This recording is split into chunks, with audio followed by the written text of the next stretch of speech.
Speaking of African wildlife, many will mention about the elephant. Recently, elephants are suffering from two serious problems: the ivory trade and habitat loss.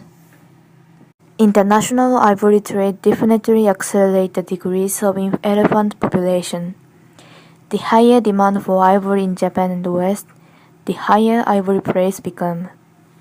And the higher ivory price become, the more incentive to poach it created. From the view of the speed of decline, poaching would be more serious issue than habitat loss. In reality, the half of the world's African elephant dead within 10 years. To deal with this issue, CITE, the Convention on International Trade in Endangered Species, decided to list elephant on the CITE's Appendix First Endangered List and ban ivory trade, hoping for recovery of their population. However, the threat that is posed to the elephant is not only poaching. Habitat loss is more threatening. Since the land erodes slowly, this problem is relatively invisible. To protect the African elephant is beneficial for the people who protect them. If people pay costs to protect elephants and use them commercially, they will get financial incentive in order to preserve elephants.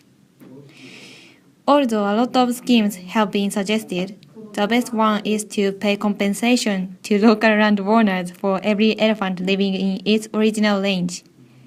However, many mechanisms like this looks good on paper, but they won't work. For saving the African elephant, the simplest solution would be an exclusive marketing plan for the ivory trade. To carry out this solution, the agreement will be needed that between exporting countries and importing countries.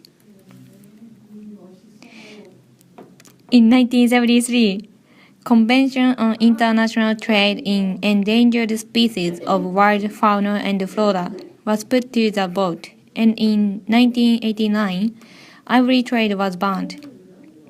Later, because of the increase of the number of elephants, Japan was allowed to import ivory again.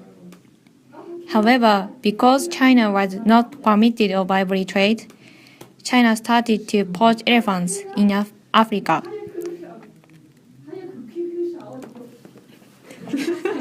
In order to enforce such plans, many considerations like the powerlessness of officials or ignorance have to be dealt with. In East Africa, they generally support the ban. Park plays an important role to protect elephants from poaching, and the population of elephant is maintained. However, elephants outside the park fences will disappear almost altogether. In Southern Africa, opposite will happen. The ban is often regarded there.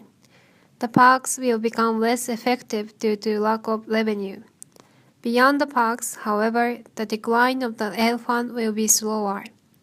Even though private sport hunting is allowed, farmers and communities try not to decrease the number of elephants.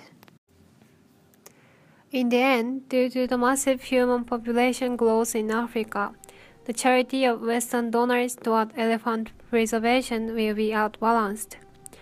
Many parks will be lost and their elephants displaced. This is because Western interests will become embattled.